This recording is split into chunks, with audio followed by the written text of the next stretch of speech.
Et là, je ne fais que reprendre exactement les travaux d'un éminent auteur israélien, historien et philosophe, qui s'appelait Gershom Scholem, qui a écrit un livre passionnant qui s'intitule Le messianisme juif, essai sur la spiritualité du judaïsme, que j'ai lu crayon à la main, qui est mort en 1982, qui est à l'origine un juif allemand, et qui donne une explication du messianisme juif. Donc j'ai dit que le rabbin Ben Amosek dit que c'est à la fin.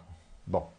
Et que pour accéder à cet idéal, permettant donc le retour d'un jardin d'Éden, d'un nouveau jardin d'Éden, il faut passer par des étapes qui, dans l'idéal du messianisme juif, passent obligatoirement par des catastrophes et des révolutions.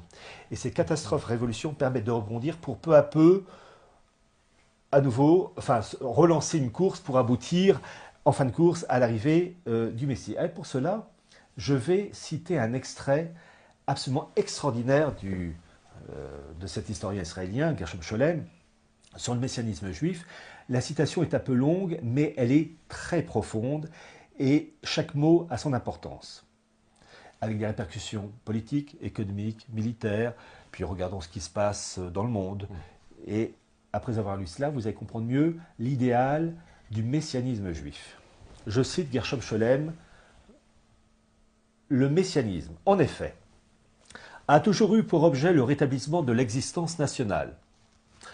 Bien qu'il mène également au-delà de celle-ci, le messianisme apocalyptique a concilié de façon presque spontanée les promesses et les traditions antiques avec de nouvelles raisons d'y adhérer, avec de nouvelles interprétations et réinterprétations. Le messianisme est pris alors dans la conscience juive un double aspect qu'il a gardé depuis. Ces deux aspects du messianisme se fondent sur les paroles des prophètes où on les rencontre de façon plus ou moins explicite, un aspect qui souligne les cataclysmes et les destructions qui doivent accompagner la venue de la rédemption. Je reprends cette phrase. Un aspect qui souligne les cataclysmes et les destructions qui doivent accompagner la venue de la rédemption, et un aspect d'utopie quant à ce que seront les réalités messianiques.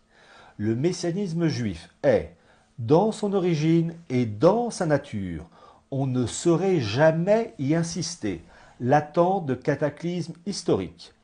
Il annonce des révolutions, des catastrophes qui doivent se produire lors du passage du temps de l'histoire présente au temps futur messianique. Ces cataclysmes et ces visions funestes prennent un tour nouveau et propre dans les visions de la venue du Messie. On les retrouve en effet dans l'ère de transformation ou de destruction qui verra naître la rédemption messianique. C'est pourquoi cette période est regardée dans le judaïsme comme celle des souffrances de l'enfantement du Messie. Messianisme juif, Gershom Scholem, pages 31 et 32. C'est-à-dire que quand on lit ça, ça veut dire que l'arrivée de leur Messie qu'ils attendent en bout de course ne peut arriver que dans la souffrance, par des révolutions, des catastrophes, j'allais dire par le principe de ordo ab chaos,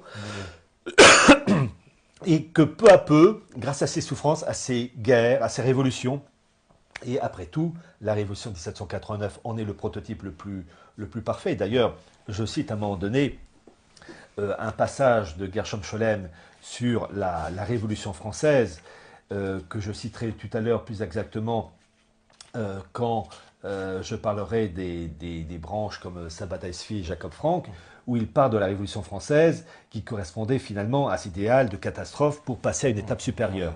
La citation est un peu longue, mais elle est d'une profondeur. Bon.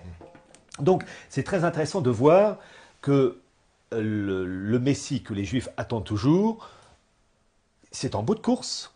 J'ai repris ce qu'a dit le rabbin Ben Amosek. Et pour y arriver, il faut des catastrophes, des révolutions, des cataclysmes.